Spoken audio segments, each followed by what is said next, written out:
This month, I'm talking about everything to do with coming up with a new business, product, service, or course idea and how to properly research it and validate it before you go to market. Now, last week I talked all about researching your idea, and this week I want to talk to you about validating it. So now you've established that your idea has some merit and it looks like that there could be an audience and a demand for it. Before we dive headlong into producing that product or service or course, we need to do some proper validation.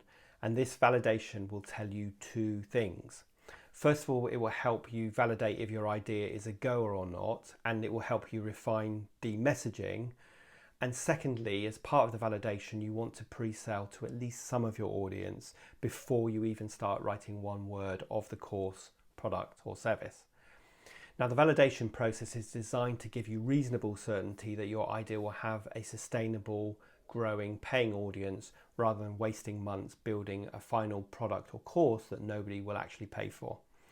The end result of the validation process is confirmation that your idea is viable by achieving a certain number of pre-orders or a waiting list of customers that are keen to buy. Validation isn't a guarantee of success, and it most certainly isn't an easy process to follow. It's not as simple as putting up a waiting list on your website and hoping people will miraculously discover your offering and fork out their hard-earned money for something that doesn't even exist yet. And trust me, I've tried that too. Validation is designed to give you your first paying customers and a foundation launchpad for future growth.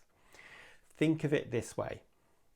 If you follow the validation process and it turns out that no one is interested in your business idea, your product or course, then consider how much time, money and heartache you're going to save yourself by establishing this at these early stages before you've invested too much time and energy into developing your idea.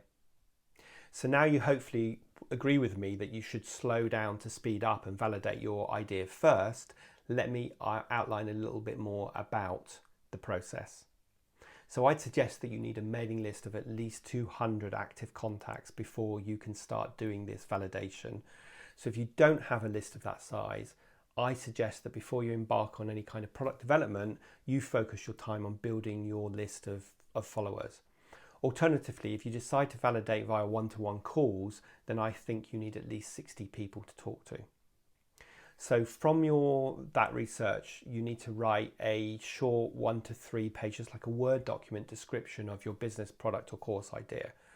Next, you need to create a short survey, and I use Google Forms where you're going to collect the feedback from people. And in this short survey, one of the questions you're going to ask is, do you want to buy this product or course or service? Now, the next task is to create the series of emails that you're going to send out to your audience. And the first email is asking your reader, will they take part? And then the second email is asking them to read the short description of your course and then complete a survey.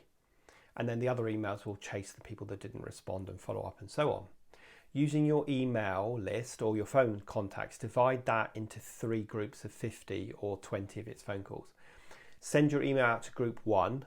And then a few days later, chase up those who haven't responded. Now use the feedback from group 1 to refine your messaging, and then rinse and repeat and send it out to group 2, this refined messaging, and then refine again with that feedback and send it out to group 3. Now, of those that responded, if 10% indicated that they are interested to buy, you validated your idea and you can move into fully fleshing it out and developing that idea and then focusing on your sales and marketing strategy, knowing that it's something that you know your audience is interested in. Now, I know this can feel like a tedious and laborious process, and it's definitely one that impedes your excitement and your progress to getting your idea launched.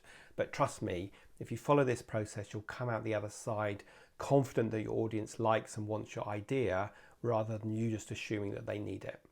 Right now, this is particularly important because we need to be selling painkillers, not vitamin pills, to our audience, i.e. something that they absolutely need right now rather than something that will be nice to have, but it's not a priority and they probably don't have the money for it. The validation process ensures that you've identified those pain points that your product, service or course can solve for your ideal target customer, and you will know that they are interested in buying it. Once you've completed this stage and validated your idea, you can then start developing it in earnest. Now, if you follow this testing and validation phase, you're going to save yourself a ton of time, money, and heartache. Now, if you want to know more about this validation process, I produced a 27-page step-by-step guide that takes you through the process, both of testing and validation, and it also gives you templates for the emails I've mentioned and for the survey as well. And you can grab a copy of that in the link below this video.